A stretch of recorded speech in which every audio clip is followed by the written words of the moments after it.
자, 이제 오늘 첫 수업으로 이제 화학논술 제 1강 수업 진행하겠는데,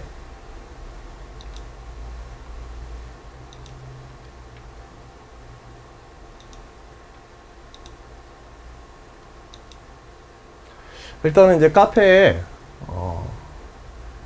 네. 일단 이제 논술 카페에 이렇게 열어놨으니까는 그 이메일 주소에서 카페 가입하고, 카페에서 주로 이제 사용하게 되는 자료들은 수업 동영상 올려놓는 거, 혹시라도 뭐 수업을 못 듣는 것뿐만 아니라 내용상에서 다시 한번 꼭 확인해야 되거나 하는 것들이 있으면은 이 자료 활용하시고요.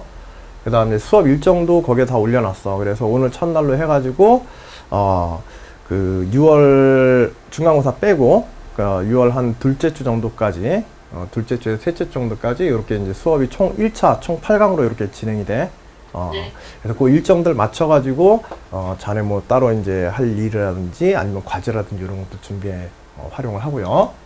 그 다음에 답안 용지도 거기다 답안 연습 용지 올려놨으니까 혹시라도 이제 우리가 두 번에 한 번씩, 오늘도 이제 오늘은 첫 시간이라 수업 시간 내에 과제 쓰기 연습까지 아예 진행을 할 거야. 알겠지? 네. 과학논술 이제 답안 작성 요령이라든지. 그래서 2회에 한 번씩 정식으로 이제 대면 첨삭이 쌍방향으로 대면 첨삭 그 과제들이 이제 나가고 첨삭이 진행될 거야. 첨삭은 이제 수업 시간 끝나거나 아니면은 다른 날 이제 편한 시간들을 잡아가지고 수리논술 첨삭하듯이 이렇게 저는 진행할 거고. 그래서 이제 답안 용지 필요하시면은 이제 카페에서 이제 다운받아서, 왜냐면 요 수업 자체는 우리가 이제 오프라인에서 만나기는 힘드니까, 어차피 뭐 자네들이야 나하고 학교에서 만나긴 하겠지만, 그래서 이제, 미안. 오프라인에서 이제 만나기 힘드니까는, 필요한 파일들이나 자료들은 이제 카페를 통해 다 공지를 하게 되기 때문에 아마도 이제 수리논술보다는 카페 활용이 조금 더 많아질 거야. 그 다음 이제 우리가 수업을 하고 수업한 문항에 대한 해설지들 있지. 그리고 이제 교재에 보면 교재에 이제 해설지들이 안 들어가 있을 거야. 수리논술 교재하고 똑같이. 그래서 이제 수업이 끝나면 그 수업에 해당하는 자료들을 갖다가 카페에다가 해설 자료들을 다 올려놓을 테니까, 필요하면은 뭐 해설 강의를 따로 찍어서라도, 이제 내용상으로 좀 어렵거나, 이게 니는 지금 화2 선택했니 혹시? 네. 화2까지 선택했니? 아니면 화1만 하니? 화원. 이 논술 문제 보다 하다 보면 이제 화2의 내용들도 필요한 때가 있어요. 물론 이제 딱 논술 수업에 나오는 내용이나 영역들이 딱 정해져 있기 때문에, 뭐 크게 걱정할 바는 아니고, 그 부분에 대해서는 이제 수업 시간에, 내용 진행을 직접 하기도 하지만, 시간이 모자르면은 그 부분에 대한 설명이나 해설들을 갖다가 카페에다가 따로 촬영해서 올려줄 거야. 알겠지?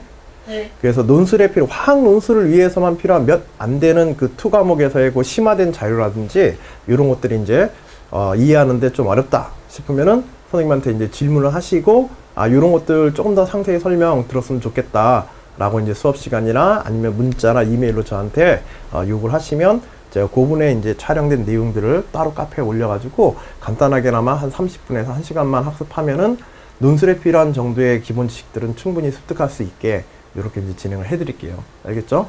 네. 그래서 문항 해설지에서도 이제 그런 요소들이 있고, 또 이제 수업 내용에서도 그런 부분이 있을 때는 항상 저한테 얘기를 하시고, 부족한 게 있으면 그 부분에 대해서 이제 설명을 충실히 점검해 놓으세요. 실제로 이제 그 2 과목의 내용들에 대한 걱정들이 학생들이 좀 많잖아. 이제 선택을 안 하니까는. 응?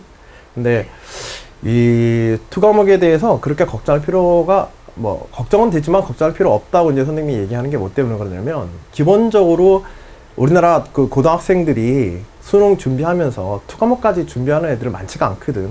많지 않은 게 아니라 소수지. 그치?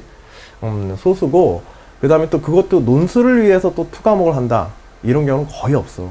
뭐 과학 논술 자체를 학생들이 수업을 듣기도 힘들고, 선택을 하더라도 듣기도 힘들고, 그러다 보니까는 뭐 제시문 읽고 그냥 해석하고 어느 정도 연습하고 시험 보는 정도로 대부분 다 준비를 하거든. 근데 우리는 이런 기회를 맞아서 그런 내용들에서 조금 더 충실하게만 준비해 준다고 한다면, 완전하지 않더라도 조금만 더 충실하게 신경 써서 이 기회에 이제 점검만 해준다고 한다면, 상대적으로 훨씬 좋은 환경에서 논술을 해볼 수가 있을 거야. 과학 논술 부분에서. 알겠지? 네. 그리고 이제 거기에 또 카페에다가 첨상문항하고 첨상문항에 대한 이제 해설. 물론 이제 뭐 첨상문항들은 대부분 우리 교재에 있는 문제들을 쓰기는 할 텐데, 아마도 이제 4월, 5월 이후에 주요 대학들이 모의논술고사를 칠 거예요. 각 학교 유형에 맞게. 네. 그러면 이제 그런 자료들은 우리가 교재에 안 들어있잖아. 최신 자료들은. 그래서 그 자료들은 뭐 필요하면은 이제, 자네들이 이제 몇 안 되는 학생들이니까 자네들이 직접 지원하는 학교들에 대해서 제가 자료가 나오는 대로 카페에다 올려드리고 거기에 대해서 해설이라든지 이런 것들도 같이 올려드릴 테니까 뭐 과제로도 해보고 그 다음에 스스로도 한번 풀어보고 하면서 그런 준비들을 좀 해갑시다. 그것도 이제 자료들을 카페에다 올릴 거예요. 그래서 마지막에 이제 질의응답. 뭐 당연히 뭐 수업 시간에 질의응답하는 거는 지금처럼 서로 대화하면서 질의응답을 이제 진행하면 되고, 수업 시간에 이제 활용하지 못하는 부분들 있잖아. 그런 부분들에 대해서 이제 궁금한 사항이라든지 나중에 개별 점검하면서 궁금한 사항, 그 다음에 카페 자료에 수업 시간에 쓰지 않는 자료들을 갖다 올렸었을 때 내용적인 어떤 궁금함이라든지 그런 부분들이 있을 때에는 저한테 마찬가지로 이메일이나 문자나 이런 방법들을 통해서 저한테 질문하시면 제가 이 카페에다가 같이 이제 전체가 공유할 만한 그런 질문이라고 한다면 카페에다가 이제 질의응답 답변을 갖다 이렇게 올려놓고, 질의응답 답변 이렇게 올려놨으니까 봐라. 그러면 이제 그때 확인하시면 되겠어요. 알겠죠? 생각보다는 좀 쓸모는 많지. 쓸모는 많은데 접속자는 굉장히 적어. 이거 만드는데도 일인데. 여하튼 자네가 필요한 쪽에 이제 활용을 잘 하도록 그렇게 하시고. 뭐 연락처는 이제 제가 뭐 따로 드릴 필요는 없겠지. 근데 다만 여기 지금 이메일 주소 있잖아. 응? 요 이메일 주소가 선생님이 수리논술 하는 이메일 주소하고는 전혀 달라. 알겠지? 그래서 과제 제출이라든지 과제 같은 경우에 이제 중요한 게 오늘은 이제 바로 해가지고 제출을 할 텐데 제출하는 이제 방법이라든지 이런 걸 좀 알아야 되고, 그때 자료 제출, 과제 제출 첨삭답안 제출할 때에는 반드시 이쪽 이메일로 작성을 해서 화학은 네. 지금 보여드리는 이메일로 작성을 해서 저한테 보내주시면 돼요. 알겠죠? 네. 과제 이제 보내는 걸 조금 얘기를 할 텐데, 과제 이제 답안 작성을 쫙 하시면, 기본적으로 이제 줄 없는 답안에다가 과학도 대부분 학교들이 이제 진행하거든? 네. 그래서 기본적으로 이제 과학 답안 역시도 줄 없는 답안에다 이렇게 연습을 하게 될 텐데, 작성하신 후에 그 핸드폰 카메라 있지? 핸드폰 카메라나 혹은 집에 있는 카메라, 특히 이제 핸드폰은 좀 화소 좋은 걸로 해가지고, 뭐 자네 핸드폰 능력이면 충분할 것 같은데, 그 핸드폰 카메라로 이렇게 촬영을 하는데, 가능하면 화면에 사각이 위에서 바닥에 이렇게 놓고 위에서 내려다보면서 빛 좀 밝은 데서 쬐가지고 위에다 내려다보면서 사각틀이 가능한 한 맞게. 알겠지? 만약 이게 한쪽에서 이렇게 기울어져가지고 답안지 보면은 뭐 이렇게 기울어서 생긴다든지 이러면 나중에 첨삭할 때 화면에 보여주면서 첨삭할 때 굉장히 곤란하거든. 네. 그러니까는 가능한 한 이제 사각틀, 특히 이제 좌우폭 맞추고 뭐 하는 것보다도 사각형이 전체가 잘 맞도록 해가지고 한 페이지당 한 컷으로 그냥 찍어서 보내시면 돼요. 옆에 여백이 좀 남아도 되니까. 알겠지? 네. 카메라도. 쪽에다 쓰면 되는 거예요? 아까 전에 그 카페에 답안 용지 올려줬다 그랬잖아. 네. 그 답안 용지 뽑아서 프린트 해가지고, 집에 프린트 있니? 네. 그 프린트 해가지고, 그 답안 용지에다 작성하셔서, 양식을 공통으로 이제 통일해가지고, 거기다 쓰셔서 이제 보내주시면 돼요. 네. 알겠죠? 뭐 과학 논술이다 보니까는 아무래도 언어적인 서술이 수리 논술보다는 좀 많거든. 그래서 뭐 한글로 워드를 쳐가지고 뭐 보내주고 막 이런 학생들이 있는데 그렇게까지 할 필요는 없고, 그렇게 보내주면 나는 고맙지. 근데 그렇게까지는 할 필요는 없고 그냥 촬영해서 바로 보내주면 돼. 초점만 잘 맞추고 틀만 잘 맞춰서. 네. 그래, 그것만 좀 주의사항으로. 그 다음에 이메일 주소를 이쪽으로 해서 꼭 자료들을 보내달라고 하는 거, 그것만 네. 기억하시면 되겠어요. 그럼 오늘 그 찍어서 보내는 것도 그 메일에 보내는 거예요? 네, 요 메일에다가 제가 문자로 남겨줄 테니까. 알겠지? 네. 그 다음에 지금 요 강의실 있잖아. 요 강의실을 이제 기본적으로는 이메일에서 첨삭하는 거, 수리 논술 첨삭하거나 하는 것처럼 이메일에서 이제 오늘처럼 접속을 해도 되는데, 이메일 접속하지 않고 아마 네가 지금 컴퓨터나 핸드폰으로 지금 접속을 했으면 거기에 줌이라는 프로그램이 아예 깔려 있을 거야. GOOM 해가지고 카메라 모양으로 되어 있는 앱이 아예 깔리지. 네. 그 앱을 누르시면 이제 이메일 접속 안 하고 앱을 누르시고 그 앱에 강의실 아이디, 미팅 아이디라는 게 이렇게 있어. 네. 그 아이디에다가 810-002-1001 요 주소를 치면 이 고정 주소거든, 우리 화학 강의실. 네. 요 주소를 직접 입력을 하고 접속을 하셔도 돼요. 알겠죠? 이메일로 안 하고 그냥 이렇게 접속해도 되는데 뭐 이메일로 접속하는 게 제일 편할 거야. 뭐 이 숫자 외우는 것보다는. 나도 지금 이거 숫자 못 외우거든.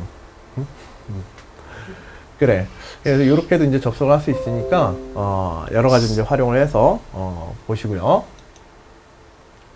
자, 그러면 이제 여기까지 간단한 이제 우리 과학논술, 특히 이제 화학논술 강의 진행에 관한 몇 가지 이제 팁을 갖다 좀 말씀을 드렸고, 다음으로는 이제 본 내용으로 들어가서 제일 첫 번째 챕터, 크게 이제 뭐 내용 강의는 크게 3장으로 이루어져 있고, 뭐 화합물의 구조라든지 이런 식으로 물질의 구조라든지 물질의 결합 뭐 이런 식으로 해가지고 크게 3단원으로 이렇게 구성되어 있고, 맨 앞부분에 보시면은 지금 볼 수는 없지만 앞부분에 보시면은 이제 2강으로 이렇게 챕터 1과 챕터 2가 과학논술 들어가기로 이렇게 되어 있을 거야. 그래서 간단하게 우리 화학논술, 특히 이제 과학논술에 대해서 학생들이 조금 이제 잘 모르는 경향들이 있어서 약간은 이제 알고 가자는 의미에서 자연계 논술을 어떻게 진행하게 되는지, 또 어떤 요소들이 필요하는지 오늘 첫 강에서 그 부분을 약간 이야기한 다음에 과학논술의 문제를 어떻게 풀어가며, 어떤 구조로 되어 있고 어떻게 풀어가며 그 다음에 그걸 갖다 직접 답안으로 연습하는 것까지 예시 문제를 놓고 오늘 이제 진행을 해보도록 할게요. 물론 예시 문제도 사실은 뭐 그냥 예시 문제는 아니고 실제 이제 교재에 1강에 속하는 1차의 내용에 속하는 물질 구조에 관련된 문제를 응용을 해가지고 오늘 연습 문제까지 이렇게 다뤄보도록 할 거예요.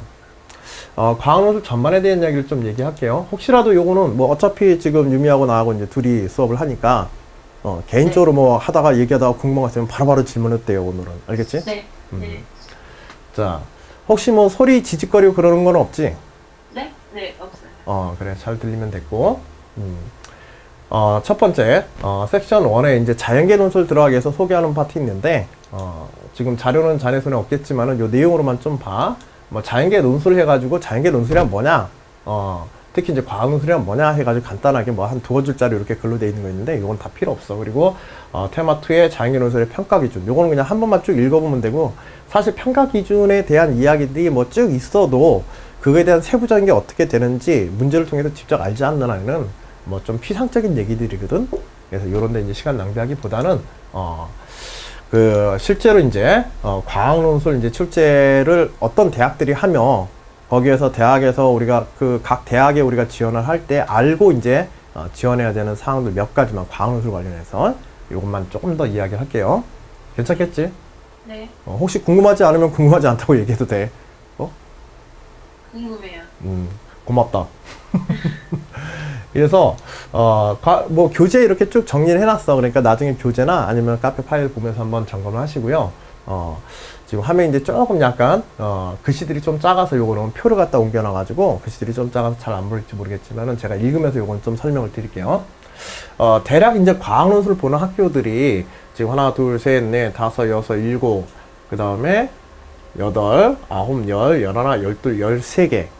논술 시험 보는 학교가 대략 한 26개 정도 되는데, 26, 7개 정도 되는데, 그 중에서 약 절반 정도에 해당하는 학교들이 이제 과학논술 시험을 봐요. 알겠지? 그래서 혹시 유미가, 아니다, 요거는 개인적인 얘기니까는 뭐, 촬영할 때 좀 빼고, 나중에 이제 개인적인 뭐 상담할 때 좀 얘기를 하자. 지원하는 학교라는 이런 부분들은.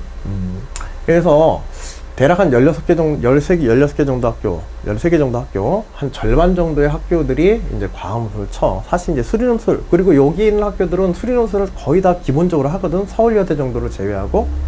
그래서 수리 부분은 거의가 공통으로 다 필수로 진행을 하고, 그 다음에 과학은 대학에 따라서 이렇게 선택이나 비선택 등을 통해 가지고 학생들이 과학논술 시험을 치르게 해요. 예를 들어서 이제 가톨릭대 같은 경우에 뭐 수능 최저학력 기준에서 이런 건 참고 자료들이고요. 가톨릭대 같은 경우에 뭐 수능 최저학력 기준으로 볼 때는 국영수탐, 탐구 2과목 해가지고 평균 해가지고 이 중에서 한 개 과목 이제 3등급만 되면은 기본적으로 최저 등급은 충족하거든. 예, 논술 유형 보게 되면 수리하고 과학인데 주의해야 될 건 이게 가톨릭대 같은 경우에는 이제 수리 같은 경우에 수리가 필수고 과학은 위대 쪽에서만 시험을 쳐요. 그래서 위에과만. 그래서 가톨릭대는 분류는 했지만은 그리고 위에과에서 보는 과학도 완전한 이제 과학 문학만으로 집중해서 다루는 건 아니고 그 조금 이제 위료와 관련된 위료 활동과 관련되어진 과학적 상식이라든지 약간의 이제 그런 내용들이 포함되어 진행되어지는 정도야. 알겠지? 그래서 가톨릭대는 뭐 과학은 따로 필요 없고 여기 표에 보시면 약간 노란색으로 표시된 학교들 있죠? 이 노란색으로 표시된 학교들은 그 과학이 선택이 아닌 학교들이야. 그러니까 보통 이제 우리가 과학을 물화생지 중에서 선택하는 걸로 알고 있잖아. 특히 물화생 세 과목 중에 하나로. 근데 지금 여기 노란색으로 표시된 학교 몇몇 학교들은 과학이 선택이 아니라 학교 쪽에서 지정을 하거나 혹은 이제 통합과학이라 그래가지고 과학의 심화된 부분보다는 제시문상에서 과학적 정보나 자료를 읽고 거기에 대한 아이디어를 갖다가 문제에 대한 아이디어를 이제 정리해서 하는 물화생지 구별 없이 알겠지? 학교 쪽에서 약간 낮은 수준 보통 이런 노란색으로 표시된 학교들은 문제 출제할 때 과학 원과목 정도 수준에서 출제를 해요. 알겠지? 그래서 학생들이 이제 과학 논술을 준비하는데 크게 부담 없이 하도록 이제 이렇게 유도를 하고 있지만 주의해야 될 거는 이 중에서 이제 건대 혹시라도 요 학교 중에 건대는 좀 주의해야 돼. 건대는 과학 문제가 좀 심화된 문항까지도 출제가 돼요. 노란색 다른 학교들과 다르게 다른 학교는 이제 뭐 시사, 과학 시사 상식 뭐 이런 정도에서 크게 벗어나지 않는 데 비해서 요 동국대나 건대 같은 경우 건대는 왜 그러냐면 얘는 학과별로 있잖아. 지원하는 학과 전공별로 과학 선택 과목이 지정이 돼 있어요. 그러니까 요 과목은 꼭 쳐야 된다 이런 식으로 지정된 학과들이 있거든. 그래서 예를 들어서 뭐 생물학, 생명과학 관련 학과를 내가 지원했다. 그러면 생명과학 관련된 과학 시험을 꼭 쳐야 돼요. 건대 같은 경우에는. 그래서 요거는 이제 그리고 이제 내용도 조금 심화돼서 들어가고 건대 지원할 때 특히 조금 수리 쪽은 오히려 건대는 수리 쪽이 좀 쉬운데 과학 쪽이 굉장히 까다로운 학교 중에 하나야. 그런 면에서.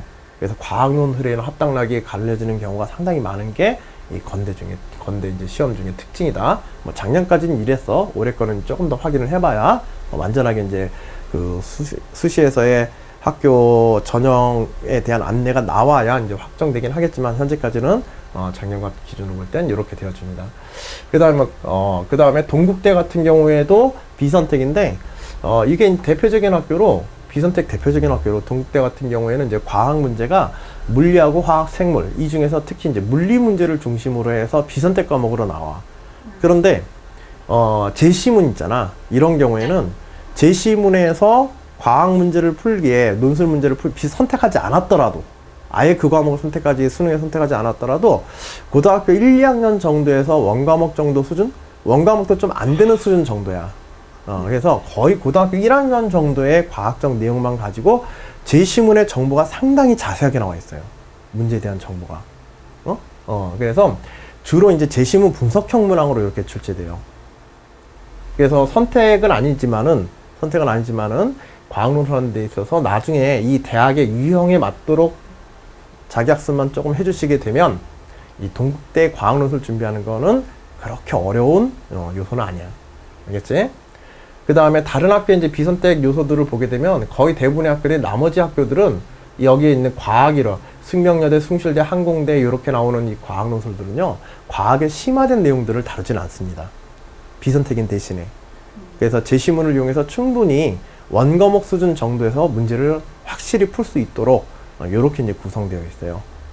그래서 혹시라도 이제 비선택이라 하더라도 여기에 대해서 너무 걱정할 필요는 없어. 이 학교들은. 알겠지?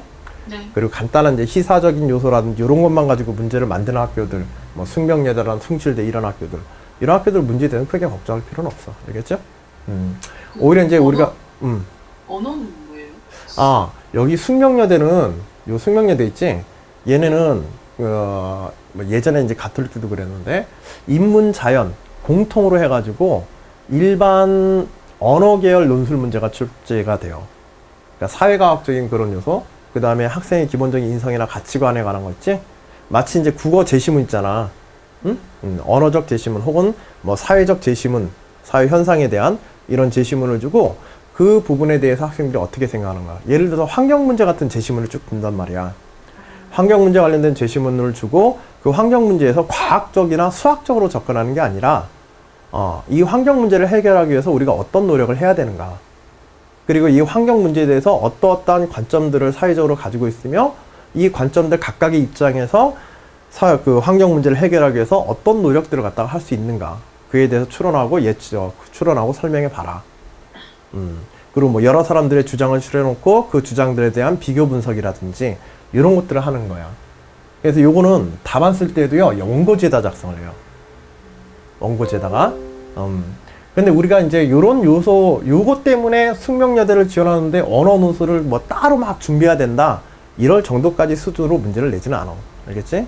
뭐 인문계 학생들이 뭐 논술 준비하듯이 그렇게 해야 되는 것들은 아니고, 아까 전에 제가 서울여대 과학 논술 문제 같은 경우에 그 학교 유형에 맞도록 조금 연습하면 된다. 동국대도 그렇고 그렇게 얘기했는데, 숙명여대 언어 논술은 마찬가지야. 자네가 이제 숙명여대 언어 논술을 숙명여대를 지원한다고 한다면 그때 딱 지원이 정해지는 시기에 내가 볼 때는 한 두세 번 정도 이렇게 그 학교 언어 논술 기출되었던 문제들을 중심으로 해서 풀어보고 제시문을 분석하고 비교 분석하는, 그리고 이제 자신만의 어떤 입장을 갖추는 그런 연습 정도만 몇 번 해보면 충분히 다룰 수 있는 그런 소재와 주제들을 가지고 문제가 출제가 돼요.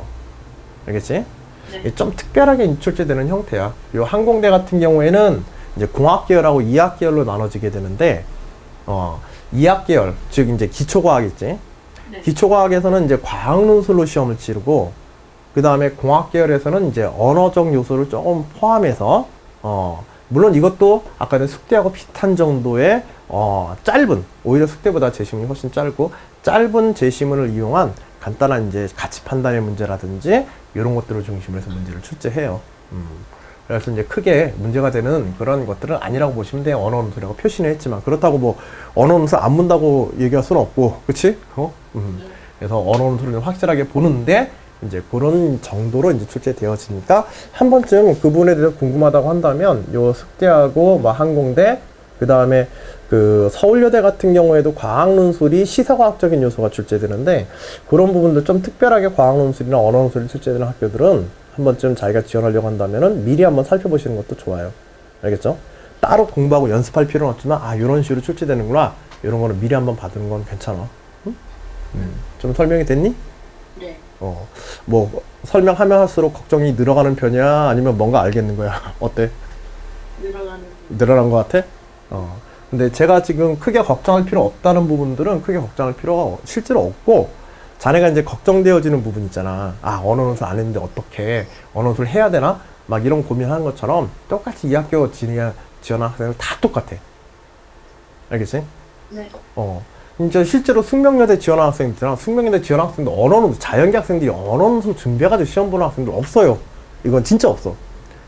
똑같은 시기에 똑같은 학교 지원하고서 거기에 대해서 어느 정도 이제 연습해서 가느냐, 뭐 이런 정도의 차이밖에 없는 거지, 크게 뭐 걱정해야 될 그런 부분들 아니야. 그런 걸 걱정시킬 정도로 문제를 출제하게 되면 이거는 이 시험 유형을 잘못 잡은 거지, 대학 측에서. 그래서 그런 정도는 절대 걱정할 필요 없어. 알겠지? 네. 그래서 기초적으로 이제 수학, 과학에 충실해서 논술은 준비하시면 돼요, 자연계 학생들은. 알겠지? 네. 자, 그 다음에 비교과 선택, 과학 선택하는 학교들 한번 보자. 경북대, 경희대, 고대, 이런 학교들이 이제 과학 한 과목을 선택하는 학교들이야. 때로는 이제 고대 같은 경우에 뭐 2과목까지 선택하기도 하지만은, 보통 이제 물, 화, 생 중에서 하나를 선택하고, 고대라든지 요런 학교들은, 고대나 경북대 이런 학교들은 지구과까지도 이제 선택 범위에 들어가 있어요. 근데 대부분의 학교들은 이제 물화생에서 한 과목을 이렇게 선택하도록 돼 있다.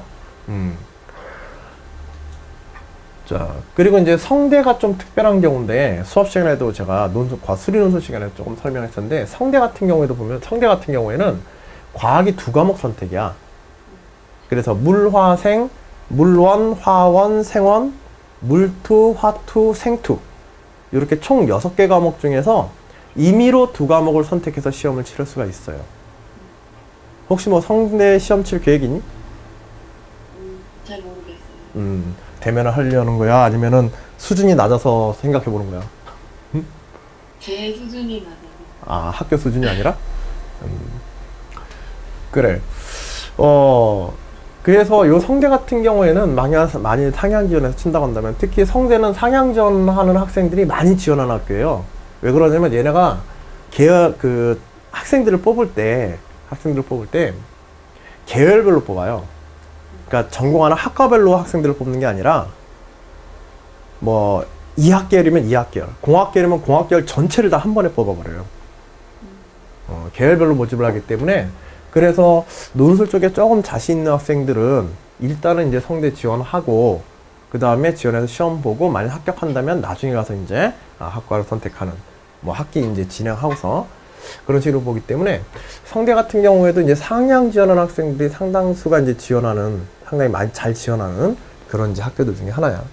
여하튼 이제 원과목 3개와 투과목 3개, 요렇게 이제 그 중에서 2개. 물론 같은 과목의 원투를 동시에 선택해도 상관은 없어. 그리고 원 과목만 2개 시험 쳐도 상관은 없고. 네. 특징은 성대 같은 경우에는 원과목 3개는, 원과목은 사실 투과목보다 원과목이 조금 어렵게 출제가 돼요. 투과목은 이제 선택자도 적고 뭐 하니까는 그런 면도 있고, 또 하나는 원과목의 문제 출제는 주로 이제 추론형 문제, 단순히 분석하는 문제가 아니라 분석한 결과를 가지고 다른 뭐 어떤 자연과학적인 어떤 현상을 해석하거나 분석하는 이런 문제로 가서 추론형 문제들이 나오거든. 이게 굉장히 까다로워, 과학논술에서는 오히려. 이제 실제 이제 응용 문제가 되는 거지, 제시문에 대해서. 그런데 이제 투과목은 수능 있잖아. 수능 문제 수준 정도에서 조금 이제 계산형으로 난이도가 있는 문제. 그러니까 수능 문제를 잘 풀면은 성대 투과목 과학 문제도 상당히 잘 풀 수 있는 그런 성향들을 가지고 있어. 그래서 사실 원과목만 하는 학생들이 거꾸로 보면은 성대에서는 과학 논술에 조금 이제 힘든, 점수가 좀 낮은 그런 성향을 조금 띱니다. 그래서 그런 면은 좀 감안을 해서 좀 지원을 해야 되고, 그 다음에 연대하고 중앙대 이런 학교들이 이제 과학 선택으로 이렇게 시험을 본다. 나머지 학교들은 대부분 거의 모든 학교들이 일부 이제 이해과라든지 울산대라든지 아주대 일부 이해과들이 이제 과학 논술을 이제 추가로 치는 학교들이 있긴 한데, 그런 학교들은 빼고 일반적인 학교들에 대한 예시만 좀 들었습니다. 알겠죠? 네. 그래. 일단은 대학별로 이제 그 논술 시험에서 과학 논술에 출제되어지는 혹은 치르고 있는 이제 유형이나 선택 과목에 관한 이야기들을 좀 했는데, 혹시라도 이 부분에서 뭐 궁금한 사항 있어요? 성균관대 2개로 나눠져 있잖아요. 최저 없는 거, 최저 있는 거.